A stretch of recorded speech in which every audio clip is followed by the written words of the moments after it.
Many people today believe in God, an eternal non-physical being who created the universe and is all-powerful, all-knowing, and all-good.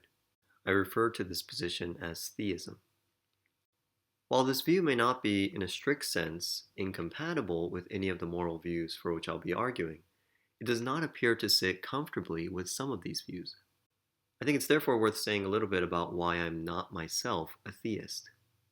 There are a great variety of arguments used by individual theists. Perhaps the most familiar sort of argument for the existence of a creator is something like this.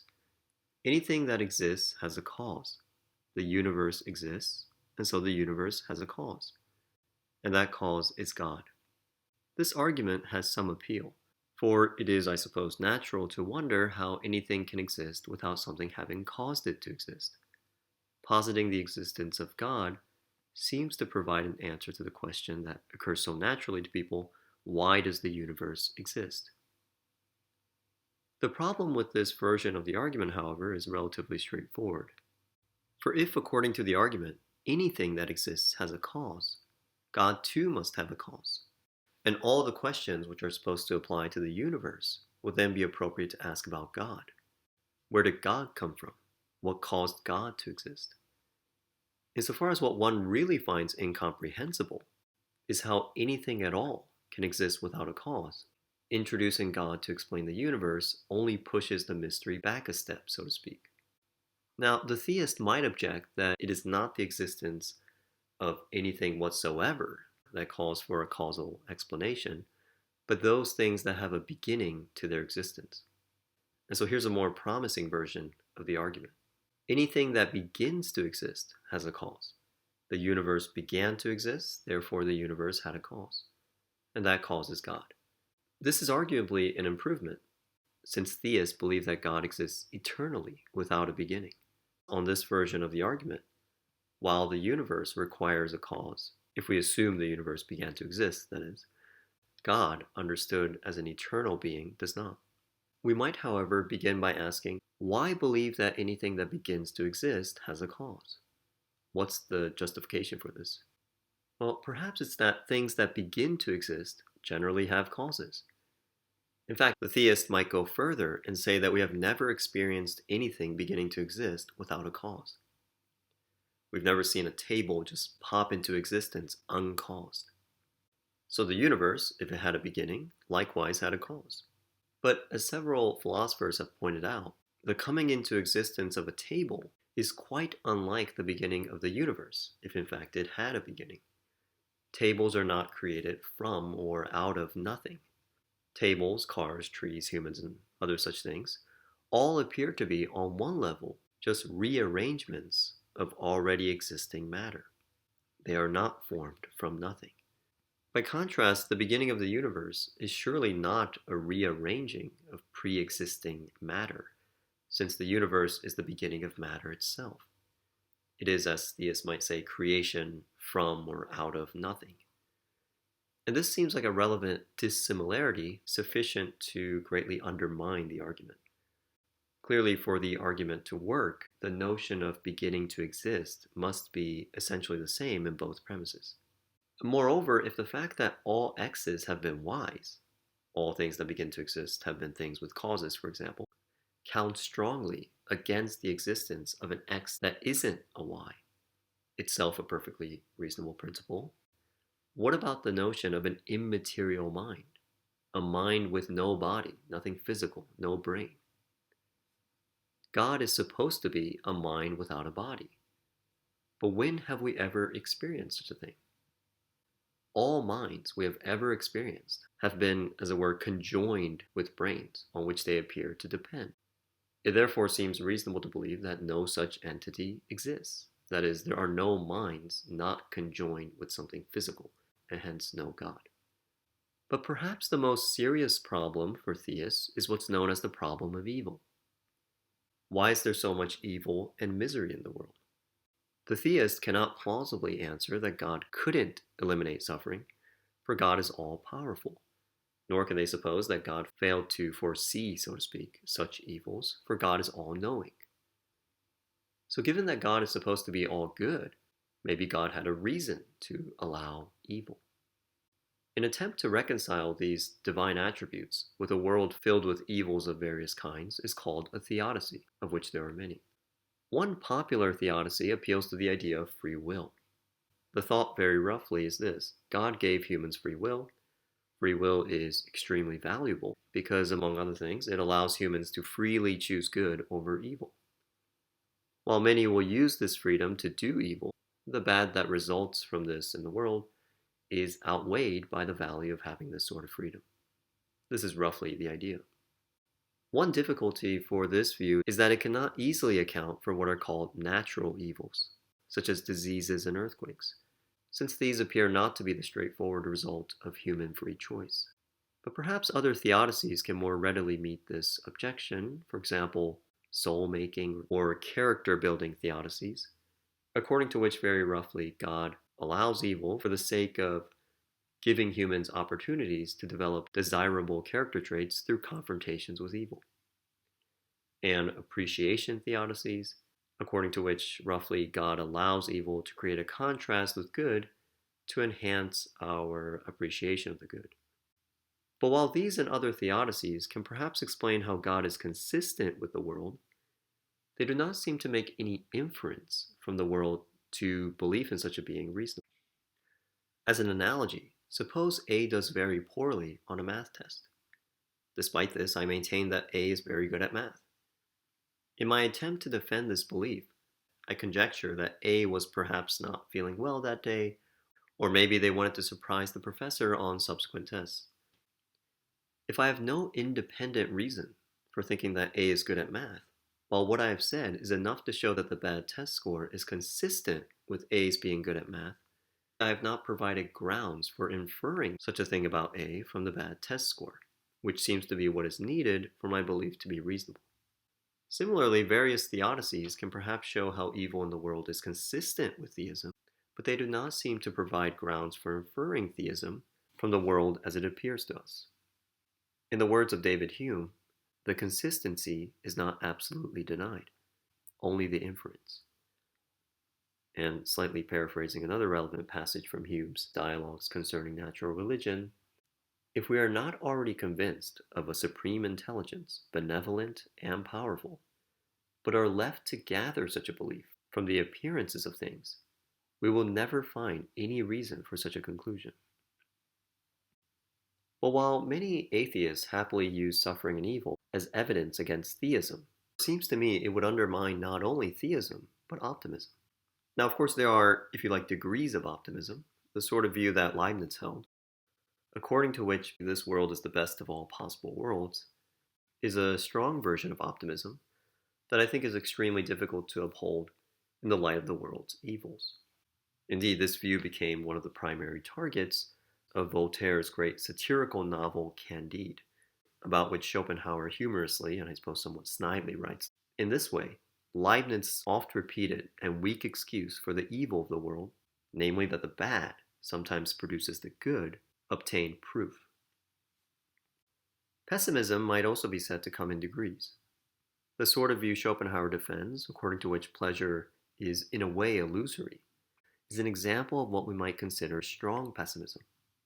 According to Schopenhauer, pleasure is essentially just an absence of evil, of suffering, which is the positively real thing. This is, if you like, an inversion of the sort of view we find in the works of some philosophers who argue that evil is a privation, the absence of good. But while it strikes me as utterly implausible to characterize pain as the absence of happiness, the claim that pleasure or happiness is mere absence of or freedom from pain should not, I think, be so quickly dismissed. For instance, it strikes me as fairly reasonable to suppose that the pleasure one experiences when eating principally consists in the removal of hunger, or what is perhaps the same thing, the satisfaction of one's desire to eat. We might try generalizing this point about desire and suggest that all pleasure is preceded by some desire. Pleasure is essentially the removal of the unpleasantness of desire. This appears to be more or less Schopenhauer's view. For Schopenhauer writes, "All satisfaction, or what is commonly called happiness, is really and essentially only negative only, and never positive. It is not a gratification which comes to us originally and of itself, but it must always be the satisfaction of a desire. For desire, that is to say, lack, is the preceding condition of every pleasure. Perhaps pleasure, then, is at best a return to a painless state. On one plausible, and I think correct theory of value, namely hedonism, which says that the only intrinsic good is pleasure and the only intrinsic evil is pain, a view I'll be more or less assuming in some of what follows, this would imply that there is no intrinsic value in the world, nothing good in itself. There is only intrinsic disvalue. A possible counterexample to Schopenhauer on this point is briefly discussed in Plato's Republic, where Plato has Socrates say, "The pleasures of smell are especially good examples to take note of, for they suddenly become very intense without being preceded by pain." This challenge can perhaps be met. One possibility is that there are dormant desires, desires of which we are not in every moment fully conscious. The smell satisfies some such dormant desire. This is a possibility, but might strike us as unpersuasive.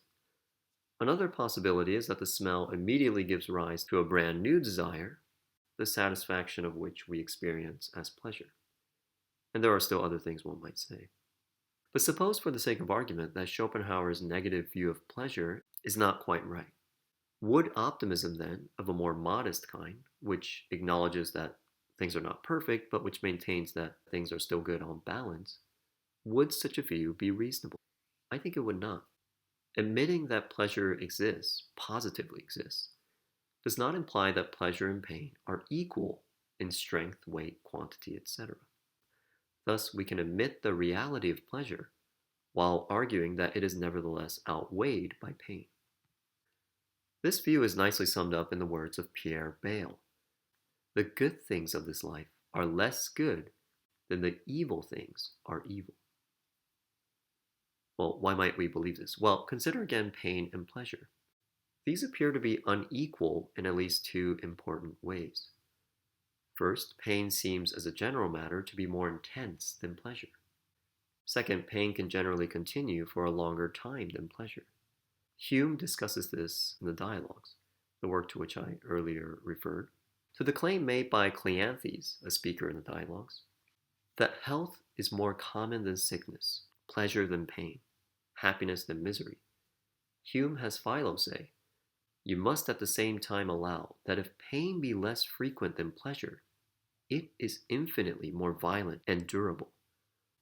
1 hour of it is often able to outweigh a day, a week, a month of our common insipid enjoyments.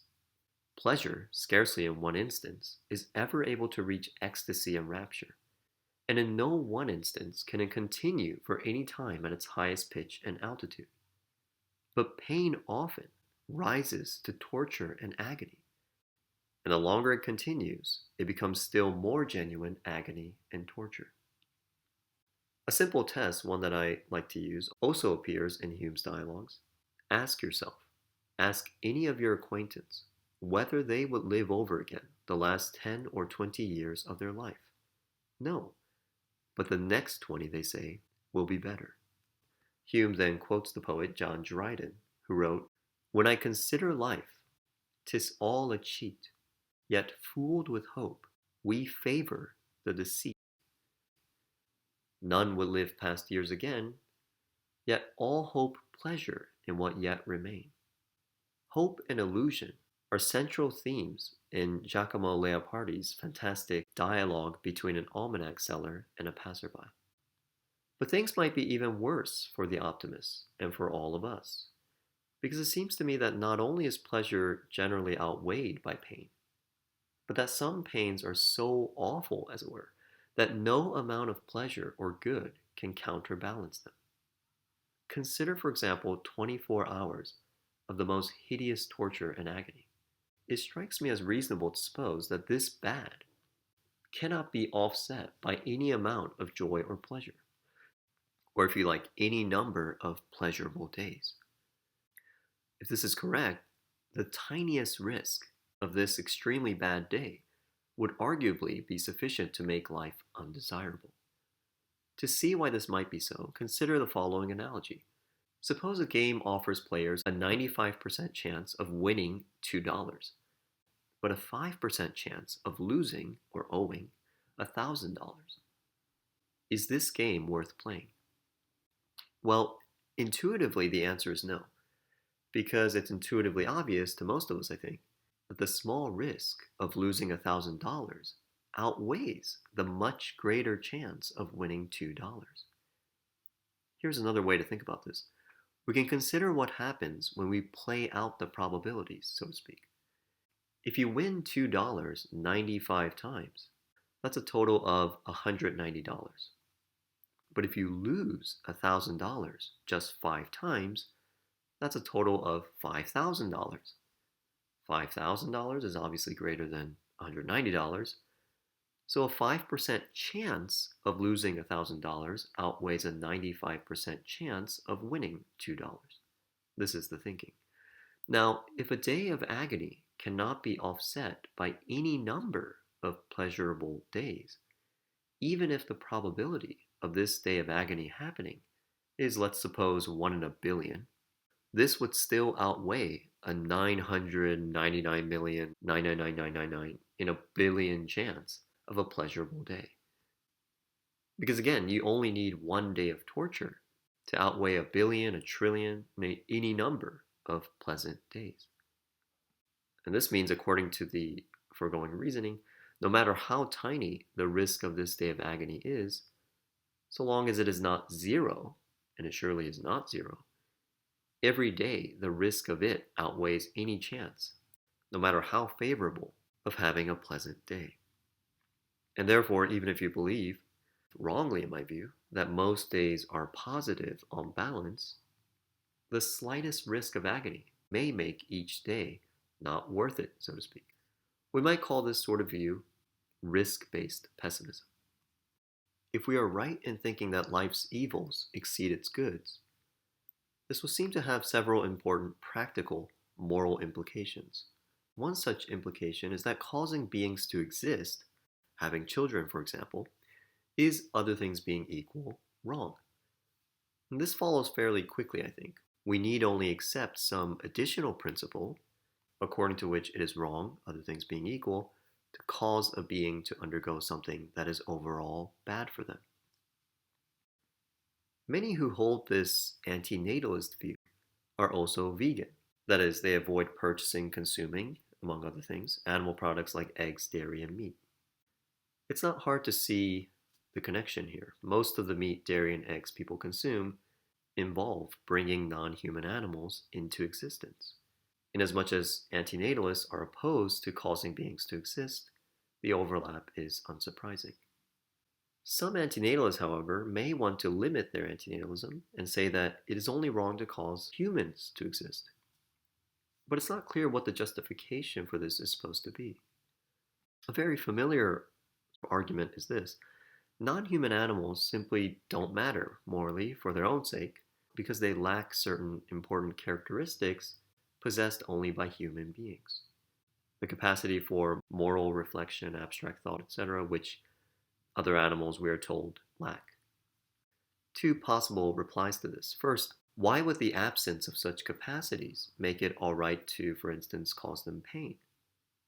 What does the capacity for abstract thought, for example, have to do with how bad it is to be in pain? And second, as is frequently pointed out, some humans also plausibly lack these capacities. Infants and very young children, humans born with severe cognitive disabilities. If non-human animals can be excluded from moral concern altogether because they are supposed to lack these cognitive capacities, then it seems so can these humans. But we don't think, and it seems we shouldn't think, these humans can be excluded on these grounds.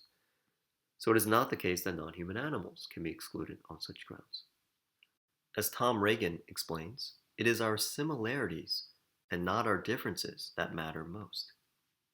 We are, each of us, Regan writes, the experiencing subject of a life, a conscious creature having an individual welfare that has importance to us. We want and prefer things, believe and feel things, recall and expect things. And all these dimensions of our life, including our pleasure and pain, our enjoyment and suffering, our satisfaction and frustration, all make a difference to the quality of our life as lived, as experienced by us as individuals. And therefore, it seems if there is a reason not to cause humans to exist, there's also fundamentally the same reason not to cause other sentient animals to exist. Now, at this point, it might be suggested that the pessimistic view of life that was used to argue for an antinatalist position does not apply to other animals, that the pains and pleasures of non-human animals are generally such that their lives under reasonably good conditions are on balance positive. Now, I'm not sure why anyone would think that this is true, but even if we were to go along with the suggestion, it's not going to excuse in any way typical uses of other animals for food. This is because in the case of most uses of other animals for food, the lives of these beings are so conspicuously bad, and the wrongness of such uses no less conspicuous, that any minimally plausible moral system will condemn it.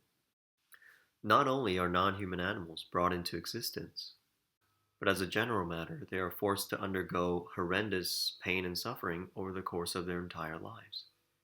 They are, in a word, tortured. And given that we don't appear to require animal products for health, this in any case seems to be the clear consensus among experts, the general practice of causing other animals to exist only to torture and kill them seems quite impossible to justify. As Alastair Norcross writes, no decent person would even contemplate torturing puppies merely to enhance a gustatory experience. However, billions of non-human animals endure intense suffering every year for precisely this end. Now, some people might agree that this is indeed wrong, but think that it's a relatively minor evil. This comfortable belief is almost certainly false. As Michael Huemer writes, humans worldwide slaughter close to 74 billion non-human animals for food every year. It is estimated that the total number of humans who have ever existed is about 110 billion. So in a couple of years, we kill more non-human animals than the total number of humans who have ever existed. Since 99% of these are on factory farms, it's plausible that the total amount of pain and suffering we inflict through this practice in just a few years may be greater than all the pain and suffering in all of human history. Now, this gives rise to a further question. If other animals do matter morally, should our concern extend to non-human animals in nature? I think the answer to this question is yes. That is, there is a reason to try, if possible, to prevent suffering in nature. Imagine you're out camping, and you know that just by lightly kicking over a fallen branch right next to you, you can prevent a non-human animal from starving to death, and your act will have no further negative consequences. I think by most people's lights, it would be quite wrong for you not to help. If this is right, the reason to prevent suffering in nature that one is able to prevent may be quite strong. Nor is this suffering negligible. Richard Dawkins' vivid description is well known. The total amount of suffering per year in the natural world is beyond all decent contemplation. During the minute that it takes me to compose this sentence, thousands are being eaten alive. Many others are running for their lives, whimpering with fear. Thousands of all kinds are dying of starvation, thirst, and disease. But this raises a somewhat awkward issue for antinatalists. If there is a reason to be concerned about the suffering that occurs in nature, and if humans are the only beings able to prevent this suffering effectively, should some humans continue to reproduce? There are a number of issues here. Many of the relevant questions will be empirical, such as how likely and to what extent future generations of human beings will be not just able but willing to undertake the task of reducing wild animal suffering. This is an empirical matter, and so an issue that cannot be settled by pure rational reflection, so to speak, but requires experience of the world. Other questions are more philosophical. Specifically, these are questions having to do with moral theory. Now, in my view, the great division in moral or ethical theory is still that between consequentialism and deontology. According to the version of consequentialism most discussed, we should always do whatever will have the best consequences or outcome overall, considering impartially the interests of everyone affected by our actions. It's this view that I will henceforth be calling consequentialism. On this view, we could, at least in principle, justify harming some by causing them to exist in order to prevent still greater harm to others, provided no better alternative is available. A deontologist might object to this in something like the following way. Individuals have rights. We must not violate these rights, even when doing so would result in the best overall outcome. In other words, there is a constraint against harming others in certain ways, and these constraints cannot be overridden by appeal to overall consequences, or at least they cannot always be overridden in this way. A deontologist can, of course, recognize the importance of overall consequences, but they hold that there are limits and restrictions to consequentialist morality.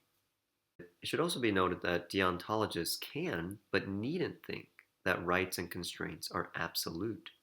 If, for example, not violating a constraint would lead to a much worse outcome, a constraint can be overridden on some versions of deontology. In short, consequentialism tells us to always do what will make the world on the whole as good as it can be from an impartial point of view, and this seems quite reasonable. Deontology, on the other hand, tells us that it is sometimes wrong to harm someone, even when the overall good will thereby be promoted. This also, to many people, seems quite reasonable. So which is the better theory? Well, unsurprisingly, both views have implications that many find counterintuitive. But I think when we look at the structure of deontological constraints, the deontological theory will lose much of its initial appeal. Consider the following case. Suppose the only way to stop someone from killing A painfully is for you to kill B painlessly. Both A and B are strangers and not a threat to anyone. Since A being killed painfully is worse than B being killed painlessly, the consequentialist would in this case say, other things being equal, you ought to kill B painlessly. Deontologists would generally, if not universally, oppose this. After all, B has a right not to be killed, and this right cannot be violated even to stop the worst killing of A. But this can seem puzzling, for if killing is a great evil, why should it ever be morally impermissible to prevent the worst killing from occurring? Here it might be replied that the virtue of deontology is that it holds that there are certain things that you simply cannot do to others. B has a right not to be killed, and we must not violate that right. End of story. This can make it seem like deontology is all about protecting the potential victim, B in this case. But it seems on reflection this is not the case. For suppose we switch the positions of A and B, so that it is now B who will be painfully killed, unless you kill A painlessly. Does deontology permit the killing of A to prevent the painful killing of B? It does not. What this seems to show is that the central deontological concern, returning to the original case, is not that B must not be killed. It's rather I must not be the one that kills B, or for that matter, anyone else, even if my decision not to kill would mean allowing worse killings. And this might suddenly look objectionably self-oriented. Notice that the consequentialist who kills B painlessly does so for the sake of preventing A's worse fate. In no way does this appear to be self-focused. To see this more clearly, suppose that instead of you being in a position to choose to kill one painlessly to prevent the painful killing of another, you are now merely a bystander, observing the situation but with no power to influence it. The question for the deontologist is this: what should you, as a bystander, hope happens? In other words, should you want the painful killing to happen or the painless killing? Now, you might think the deontologist should answer, I should not want A to be killed, even though this will prevent the painful killing of B. But I think this is not so. For, as we have seen, the deontological constraint tells you not to kill anyone. But in this case, it is not you who would kill A. And thus it seems there is no deontological grounds for not wanting the painless killing to happen rather than the painful killing. They are, after all, both killings, and neither involves you doing any killing. This means that if you are a deontologist, you should, it seems, hope that someone else does the very thing that it is terribly important that you not do. And this again seems to me objectionably self-focused. And so I put the point like this. If consequentialism is the correct theory, the correct moral theory, and if some human procreation would produce the best overall outcome, then some human procreation could be justified. But you might think these are big ifs. I'm inclined to accept the first about consequentialism, but the second if is, I suppose not entirely, but in large part an empirical question to which I do not have a clear answer. What I think at the moment is, which I realize may not be very satisfying, given that there is, I believe, a strong moral reason not to cause beings to exist, and given that there is still a substantial number of humans around, a large number of whom will no doubt procreate, one should certainly not be adding pointlessly to that number. And therefore, if you are one of the few persuaded by antinatalist arguments, there's probably no reason sufficient to overcome the strong presumption against procreating. I want to now turn to the issue of death. It may seem obvious that on a pessimistic view of life, death is good for the one that dies. There are, however, several ways one might try to avoid this implication. I'll consider a few of these and briefly explain why they don't seem to me to succeed. The first is the thought that death might lead to a worse state than the state we're in now. This is something you might think if you believe in a life after death. Death here meaning bodily death. If this is the case, death, it appears, is bad for the one that dies. One is made worse off. But this, of course, rests on the view that one's consciousness survives bodily death. And although I can't prove it, there's one, I think, powerful reason for thinking that the mind does not survive the death of the body. And that is just that the mind, by all appearances, depends on the body, the brain in particular. And thus it seems very likely that when the body is destroyed, so too is the mind. Or as Hume writes in the essay Of the Immortality of the Soul, where any two objects are so closely connected that all alterations which we have ever seen in the one are attended with proportionable alterations in the other, we ought to conclude by all rules of analogy that when there are still greater alterations produced in the former, and it is totally dissolved, there follows a total dissolution of the latter. The weakness of the body and that of the mind in infancy are exactly proportioned. Their vigor in adulthood, their sympathetic disorder in sickness, their common gradual decay in old age. The step further seems unavoidable, their common dissolution in death. So that's one thought. Another thought is this: perhaps death, even if it is the end of one's existence, or rather because it is the end of one's existence, can be neither good nor bad for the one who dies. This basically is the view commonly attributed to the ancient Greek philosopher Epicurus. Famously, Epicurus pointed out that when we are, death is not, and when death is, we are not.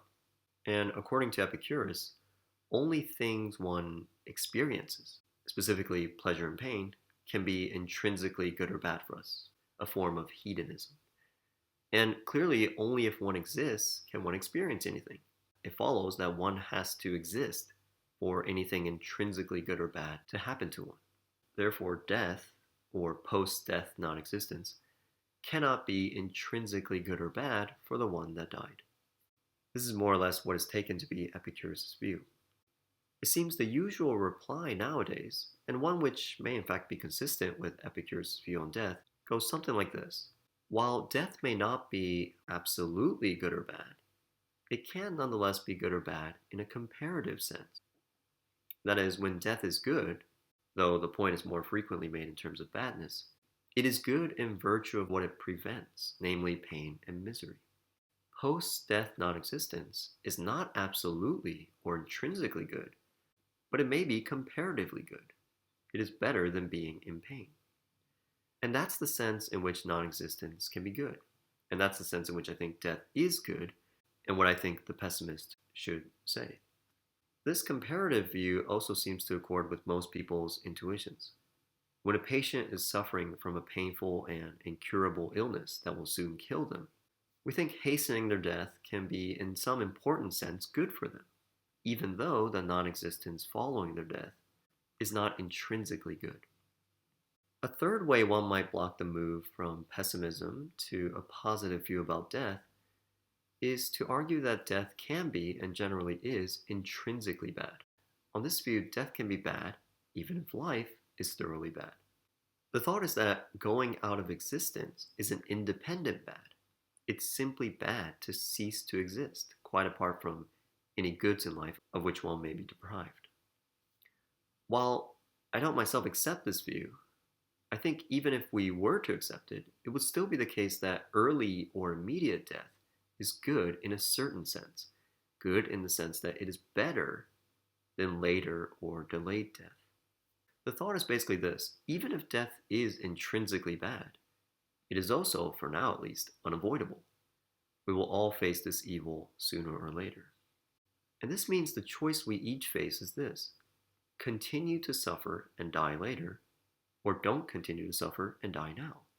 In other words, suffer and die, or just die. As one evil is preferable to two, immediate death is preferable to delayed death. Now, it might be objected that other things being equal, it's good to delay our end. If this is correct, one can say that even though we will suffer more by delaying death, we will also incur less bad from going out of existence. But it's not clear to me why the intrinsic badness of ceasing to exist should diminish over time, since it seems to me the primary reasons for thinking that death might be intrinsically bad have little to do with when it occurs. Indeed, to the extent that timing might matter to the intrinsic badness of going out of existence, it seems the reverse is generally true. That is, earlier death seems better than later death. For generally, the longer one has lived, the more heavily invested one is in one's own existence, the more one has accumulated psychologically, and so forth. So it doesn't seem to me that merely delaying our end can be good in any way, much less so good that it's able to outweigh the bad of enduring more suffering. Now, if, as I've argued, immediate death is better than later death for the one who dies, it might be thought that for any individual, immediate suicide is always rationally required, or if you like, what one has most reason to do. But I think this is too quick. First, it seems safe to say that most suicides today, as a practical matter, are attempts. What I mean by that is just that in most cases where one acts with suicidal intent, there is a significant chance of failure, which can result in permanent injury, trauma, and so on. The reality is that one does not always have access to reliable means of ending one's own life. And so the risk of failure has to, I think, be taken into account in practice.